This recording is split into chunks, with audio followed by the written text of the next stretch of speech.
Hi guys, പരീക്ഷയുടെ മുമ്പാണ് നിങ്ങൾ ഈ വീഡിയോ കാണുന്നെങ്കിൽ നിങ്ങൾക്ക് ഉറപ്പായിട്ടും ഉപകാരപ്പെടാൻ പോകുന്ന വീഡിയോ ആണിത്.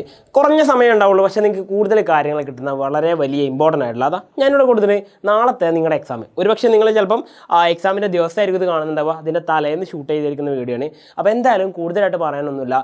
ക്രിസ്മസ് എക്സാമിന് നിങ്ങൾക്ക് പരീക്ഷയ്ക്ക് മാർക്ക് അടിക്കണമെങ്കിൽ, അല്ലെങ്കിൽ നല്ലൊരു സ്കോർ നിങ്ങൾക്ക് ഈ പറഞ്ഞ 2025 ക്രിസ്മസ് എക്സാമിന് അടിക്കണമെങ്കിൽ ഇത്രയും ചോദ്യങ്ങൾ നിങ്ങളൊന്ന് പഠിച്ചു പോവുക. ഓക്കെ, ചോദ്യങ്ങൾ മാത്രമല്ല അതിൻ്റെ കണ്ടന്റ് കൂടി. അപ്പോൾ ആ ചോദ്യങ്ങൾ ഏതൊക്കെയെന്ന് ഞാൻ പറഞ്ഞുതരാം. നോക്കിക്കോ, ഒന്നാമത്തെ ചോദ്യം നമ്മുടെ ഇന്ത്യൻ എക്കോണമിയിൽ 8 മാർക്കിന് എസ് ആയിട്ട് വരാൻ ഏറ്റവും കൂടുതൽ ചാൻസ് ഉള്ള ക്വസ്റ്റ്യൻ അത് നോക്കി വെച്ചോ. ഞാൻ ഈ പറയുന്ന കാര്യം ശ്രദ്ധിച്ചു വെച്ചോ.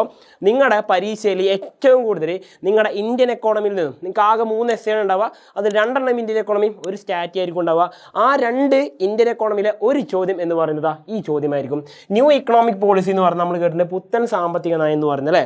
1991 കൊണ്ടുവന്നാണ് ഈ പറയുന്ന പുത്തൻ സാമ്പത്തിക നയം കൊണ്ടുവരാനുള്ള പശ്ചാത്തലം അല്ലെങ്കിൽ ബാക്ക്ഗ്രൗണ്ട് എന്താണെന്നുള്ളതാണ് ചോദ്യം വരിക. അല്ലെങ്കിൽ നിങ്ങളോട് ഇവിടെ സെപ്പറേറ്റ് ആയിട്ട് എന്തിനെ കുറിച്ച് എഴുതാൻ പറയും? ഈ പറഞ്ഞ ലിബറലൈസേഷൻ ഉണ്ട്.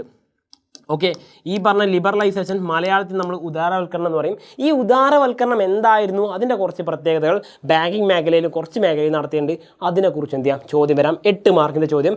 ഈ ചോദ്യം പഠിച്ചുക. ചാപ്റ്റർ നമ്പർ മാർക്കണ്ട, ഇന്ത്യൻ എക്കോണമിയിലെ 3ാമത്തെ ചാപ്റ്റർ. ഓക്കെ, ഇനി അടുത്ത ഇന്ത്യൻ എക്കോണമി തന്നെ ഈ ചാപ്റ്ററിൽ തന്നെ 3ാമത്തെ ചാപ്റ്ററിന് ചോദിക്കാവുന്ന ചോദ്യമാണ് WTO അഥവാ വേൾഡ് ട്രേഡ് ഓർഗനൈസേഷൻ, ലോക വ്യാപാര സംഘടന. അതിൻ്റെ പ്രധാനപ്പെട്ട ലക്ഷ്യങ്ങൾ ചോദിക്കും. ഈ പറഞ്ഞ ലക്ഷ്യങ്ങൾ ചോദിക്കുമ്പം അത് 2 ചോദിക്കാം, 3 ചോദിക്കാം, 4 ചോദിക്കാം. 2 ചോദിച്ചാൽ 2 മാർക്ക്, 3 ചോദിച്ചാൽ 3 മാർക്ക്, 4 ചോദിച്ചാൽ 4 മാർക്ക് എന്ന രീതിയിലേക്കും ക്വസ്റ്റ്യൻ വരുന്നുണ്ടാവുക.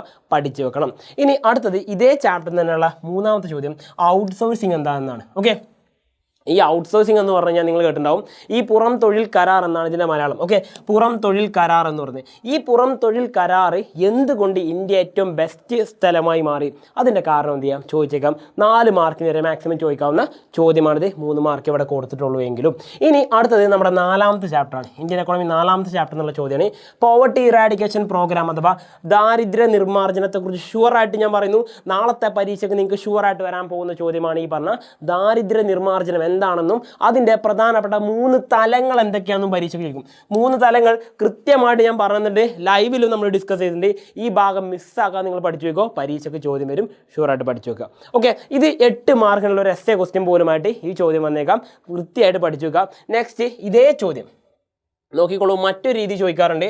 ദാരിദ്ര്യ നിർമ്മാർജ്ജനം, അതിനാണ് പോവർട്ടി അലീവിയേഷൻ എന്ന് പറയുക. ഈ ദാരിദ്ര്യ നിർമ്മാർജ്ജനത്തിന് വേണ്ടി നമ്മൾ നടപ്പിലാക്കിയ നയങ്ങളും പദ്ധതികളും, ഈ 2 കാര്യങ്ങളെയും ചേർത്തുകൊണ്ട് ചോദ്യം വരും. നേരത്തെ ചോദിച്ച അതേ ചോദ്യം തന്നെ അതിൻ്റെ അനിയനാണെന്നോ ചേട്ടനാണെന്നോ നമുക്ക് പറയാം. പക്ഷേ 8 മാർക്കിനുള്ള ചോദ്യമായിട്ട് നിങ്ങൾക്ക് എന്ത് ചെയ്യാം, ഇതും എക്സ്പെക്ട് ചെയ്യാവുന്ന ചോദ്യമാണ്. നെക്സ്റ്റ് 5ാമത്തെ ചാപ്റ്ററിന് ഉറപ്പിച്ച് പറയാൻ പറ്റുന്ന ഒരു ചോദ്യം മക്കളെ, നാളത്തെ പരീക്ഷയുടെ നിങ്ങളുടെ ക്വസ്റ്റ്യൻ പേപ്പർ ഉണ്ടാകാൻ പോകുന്ന ചോദ്യമാണ് human capital formation in India എന്ന് പറയുന്ന ഇന്ത്യയിലെ സാമ്പത്തികം എന്നല്ല പറഞ്ഞ് ഇന്ത്യയിലെ മാനവശേഷി രൂപീകരണത്തിൽ ഏറ്റവും പ്രധാനപ്പെട്ട സോഴ്സുകൾ എത്ര ഉണ്ടെന്നാണ് ചോദിക്കുക. അത് 5 എണ്ണം വരുന്നുണ്ട്. 5 എണ്ണം വരുന്നുണ്ട്. ഏതൊക്കെയാണെന്ന് കൃത്യമായിട്ട് അറിയണമെങ്കിൽ ലൈവിൽ വീഡിയോയിൽ കൃത്യമായിട്ട് പറഞ്ഞിട്ട് വൃത്തിയായിട്ട് പഠിക്കുക. ഈ ഒരു ചോദ്യം നിങ്ങളുടെ പരീക്ഷാ പേപ്പറിൽ ഉറപ്പായിട്ടും ഉണ്ടായിരിക്കും, പഠിച്ചു വെക്കണം. നെക്സ്റ്റ് അടുത്ത് നോക്കിക്കോ, 5 മാർക്കിൽ ചോദിക്കാവുന്ന മറ്റൊരു ചോദ്യം എന്ന് പറഞ്ഞാൽ അഗ്രികൾച്ചറൽ മാർക്കറ്റിംഗ് അല്ലെങ്കിൽ കാർഷിക വിപണനം. നിങ്ങൾക്കറിയാം, നമുക്ക് അന്നദാതാക്കളായിട്ട് നമ്മുടെ രാജ്യം ഇന്ന് നിലനിൽക്കുന്നുണ്ട് എന്ന് മാത്രമല്ല, ലോകത്തെ ഏതൊരു രാജ്യത്തിൻ്റെ നിലനിൽപ്പ് എന്ന് പറഞ്ഞ് അവിടുത്തെ കാർഷിക മേഖലയാണ്. ആ കാർഷിക മേഖലയിലെ കർഷകർക്ക് വേണ്ടിയിട്ട് നടപ്പിലാക്കിയ ഇന്ത്യയിലെ മെയിൻ പ്രോഗ്രാമാണ് മാർക്കറ്റിംഗ്. എന്തിൻ്റെ? അഗ്രികൾച്ചർ മാർക്കറ്റിംഗ് എന്ന് പറഞ്ഞത്, അല്ലെങ്കിൽ നമ്മൾ മലയാളത്തിൽ പറയും കാർഷിക വിപണനം എന്ന് പറയും അല്ലേ. ഈ കാർഷിക വിപണന സംവിധാനത്തിന് വേണ്ടി ഗവൺമെൻറ് കൊണ്ടുവന്നിട്ടുള്ള കുറച്ച് സ്റ്റെപ്പുകൾ എന്തൊക്കെയായിരിക്കും, ഒരു 6-7 സ്റ്റെപ്പുകൾ നമ്മൾ പഠിച്ചിട്ടുണ്ട്. അതും എന്ത് ചെയ്യാം, പരീക്ഷയ്ക്ക് ഷുവറായിട്ട് ചോദ്യമായിട്ട് വരാം. നെക്സ്റ്റ് നോക്കിക്കോളൂ മക്കളെ, അടുത്ത ചോദ്യം എന്ന് പറയുന്നത് ഈ ഓർഗനൈസ്ഡ് അൺഓർഗനൈസ്ഡ്, നമ്മുടെ 7ാമത്തെ ഇന്ത്യൻ എക്കോണമിയിലെ ഏറ്റവും അവസാനമായിട്ട് നമുക്ക് ക്രിസ്മസ് എക്സാമിന് പഠിക്കാനുള്ള ഈ പറയുന്ന പാഠഭാഗത്ത് നിന്ന് ചോദ്യം വരുന്നതാ ഇങ്ങനെയായിരിക്കും.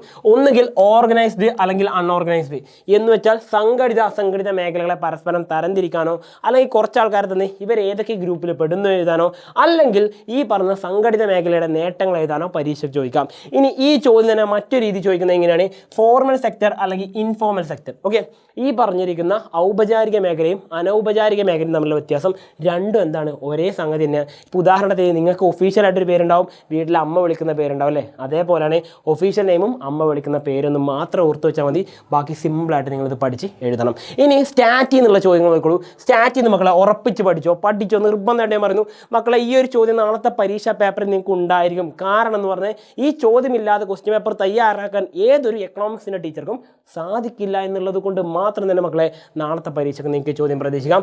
സമാന്തര മാധ്യമവും മധ്യമവും കാണാൻ വേണ്ടി ചോദിക്കാം. ഇതിൻ്റെ കൂട്ടത്തിൽ നമുക്ക് ഒരാളെയും കൂടി പ്രതീക്ഷിക്കാം. ആരാണ് അത്? ബഹുലകം എന്ന് പറയും. ഇംഗ്ലീഷ് നമ്മളതിനെ മോഡ് എന്ന് പറയാറുണ്ട് അല്ലേ. അപ്പോൾ ഈ മോഡ് വെച്ചുള്ള ചോദ്യം എന്ത് ചെയ്യാം? പരീക്ഷയ്ക്ക് പ്രതീക്ഷിക്കാം. ഇങ്ങനെ ഒരു കണ്ടിന്യൂസ് ടേബിൾ തന്നെ ചോദ്യം വരാനാണ് ചാൻസ് കൂടുതലുള്ളത്. ഈ കണ്ടിന്യൂസ് സീരീസിലുള്ള ഡാറ്റ വെച്ചിട്ട് ചോദ്യം ചോദിക്കാം. 8 മാർക്കിന് സ്റ്റാറ്റിൽ നിന്ന് വരാൻ പോകുന്ന ചോദ്യം ഇതായിരിക്കും. മക്കളെ പഠിച്ചു വെച്ചോ, നിർബന്ധമായിട്ടും പഠിക്കുക, പരീക്ഷയ്ക്ക് ഈ ചോദ്യം വന്നിരിക്കും. ഓക്കെ, നെക്സ്റ്റ് അടുത്തത് ഈ പറയുന്ന സംഗതി വെച്ചിട്ട് തന്നെ ഫ്രീക്വൻസി അര എന്താ, ഫ്രീക്വൻസി ഡിസ്ട്രിബ്യൂഷൻ എന്താ എന്നറിയുന്ന ഒരു കുട്ടിക്ക് മാത്രം ചെയ്യാൻ കഴിയുന്ന രീതി കുറച്ച് നമ്പേഴ്സ് തരും. എന്നിട്ട് നിങ്ങളോട് പറയും ഒന്നുകിൽ ഫ്രീക്വൻസി അര, അല്ലെങ്കിൽ നമ്മൾ പറയും ആവൃത്തി നിരകൾ എന്ന് പറയും, അല്ലെങ്കിൽ ആവൃത്തി വിതരണം എന്ന് പറയും. ഓക്കെ, ഇതിൽ രണ്ടിലേതെങ്കിലും ഒന്ന് തയ്യാറാക്കാൻ പറഞ്ഞിട്ട് 4-5 മാർക്ക് വെറുതെ നിങ്ങൾക്ക് കിട്ടുന്ന രീതിയിൽ ചോദ്യം വരും. പഠിച്ചു വെച്ചോ, നിർബന്ധമായിട്ട് ഇത് ചെയ്യാൻ പഠിക്കാം. അപ്പോൾ ഇത് എങ്ങനെ പഠിക്കാമെന്ന് വെച്ചാൽ ലൈവിൽ നമ്മൾ പറഞ്ഞിട്ട് അവിടെ പോയി നോക്കിയാൽ നിങ്ങൾക്ക് ഇത് കിട്ടും. ഓക്കെ, നെക്സ്റ്റ് സ്റ്റാറ്റിൽ നിന്നുള്ള മറ്റൊരു ചോദ്യം, 1ാമത്തെ ചാപ്റ്റർ എന്നുള്ള ചോദ്യമാണ്. എപ്പോഴും ചോദിക്കാവുന്ന, എപ്പോഴും പഠിച്ചാൽ നമുക്ക് എപ്പോഴും ഈസി ആയിട്ട് മാർക്ക് അടിക്കാൻ പറ്റുന്ന ചോദ്യമാണ്. സ്റ്റാറ്റിയും എക്കണോമിക്സ് തമ്മിലുള്ള ബന്ധമുണ്ട്, അതിൽ എന്താണ് ആ ഉപയോഗങ്ങൾ പഠിച്ചാൽ മതി. സ്റ്റാറ്റിയിൽ എക്കണോമിക്സിൽ എന്താണ് സ്റ്റാറ്റിക്കുള്ള ഉപയോഗം പഠിച്ചാൽ ഷുവറായിട്ട് മിനിമം ഒരു 3 മാർക്കെങ്കിലും നിങ്ങൾക്ക് ഈ ക്വസ്റ്റ്യന് കിട്ടും. ഓക്കെ, നെക്സ്റ്റ് ക്വസ്റ്റ്യൻ എന്ന് പറയുന്നത് നമ്മുടെ പ്രൈമറി ഡാറ്റ അല്ലെങ്കിൽ പ്രാഥമിക തത്വങ്ങൾ പഠിച്ചിട്ടുണ്ട്. അത് കളക്ട് ചെയ്യാനുള്ള കുറച്ച് മെത്തേഡ്സ് ഉണ്ട്. ഓക്കെ, ഒരു 6 മെത്തേഡ്സ് നമ്മൾ പഠിച്ചിട്ടുണ്ട്. കഴിഞ്ഞ ഓണം എക്സാമിന് പഠിച്ചതായിരുന്നു. ആ സാധനം പിന്നെ എന്ത് ചെയ്യും? ചോദ്യമായിട്ട് കയറി വരും, പഠിച്ചു വെച്ചോളൂ. നെക്സ്റ്റ് അടുത്ത ചോദ്യം എന്ന് പറയുന്ന മക്കളെ, ഈ പറഞ്ഞിരിക്കുന്ന മീഡിയം തയ്യാറാക്കാൻ പറയും. പക്ഷെ അതെങ്ങനെയാണ്? ഒജീവ്സ് വരച്ചിട്ടാണ്. ഒജീവ്സ് എന്ന് പറഞ്ഞാൽ നിങ്ങൾക്കറിയാം എന്താ അല്ല, ഇങ്ങനെ 2 ക്യുമുലേറ്റീവ് ഫ്രീക്വൻസി കർവും 2 കൂടി കൂട്ടിമുട്ടുന്ന ഭാഗത്ത് നമുക്ക് കിട്ടും. എന്താണ് ഇത് കിട്ടുന്നത്? ഇതിനെയാണ് നമ്മൾ മീഡിയം എന്ന് പറയാം. ഇതും എന്ത് ചെയ്യാം? ചോദ്യമായിട്ട് നാളത്തെ പരീക്ഷ പേപ്പറിൽ നിങ്ങൾക്ക് ഈ ക്വസ്റ്റ്യൻ കാണാൻ കഴിയും. ഉറപ്പായിട്ടും ഈ പറയുന്ന ഒജീവിൻ്റെ ചോദ്യം നാളത്തെ പരീക്ഷയ്ക്ക് വന്നിരിക്കും. നെക്സ്റ്റ് മക്കളെ നോക്കിക്കോളൂ. അടുത്ത ചോദ്യം എന്ന് പറഞ്ഞാൽ ഈ പറഞ്ഞിരിക്കുന്ന പോപ്പുലേഷനും സാമ്പിളും തമ്മിലുള്ള വ്യത്യാസം എഴുതുക, അല്ലെങ്കിൽ സെൻസസും സാമ്പിളിംഗ് മെത്തേഡും തമ്മിലുള്ള വ്യത്യാസം എഴുതുക. ഇതിലേതെങ്കിലും ഒന്ന് വെച്ചിട്ട് ചോദ്യം ഉറപ്പായിട്ടും വരും. പഠിച്ചു വെക്കുക, നിർബന്ധമായിട്ട് ഈ കാര്യം ചെയ്യണം, പഠിച്ചു വെക്കണം. അപ്പോൾ ഇത്രയും കാര്യങ്ങൾ നിങ്ങൾ ഈ കഴിഞ്ഞ ഇത്രയും മിനിറ്റായിട്ട് നിങ്ങളുടെ ജീവിതത്തിലെ വളരെ കുറച്ച് സമയം മാത്രമേ ഇവിടെ മാറ്റി വെച്ചിട്ടുള്ളൂ. ഇത്രയും കാര്യം മക്കളെ നാളെ പഠിച്ചിട്ട് പരീക്ഷയ്ക്ക് പോകുന്നെങ്കിൽ നല്ലൊരു മാർക്ക് നിങ്ങൾക്ക് സ്കോർ ചെയ്യാൻ പറ്റും. അപ്പോൾ വീണ്ടും പുതിയൊരു വീഡിയോ ആയിട്ട് കാണുന്നതായിരിക്കും. എൻ്റെ മക്കളോട് എല്ലാവർക്കും ഒരിക്കൽ കൂടി once again it's me Salsabin signing out from Eduport and all the best guys. Bye.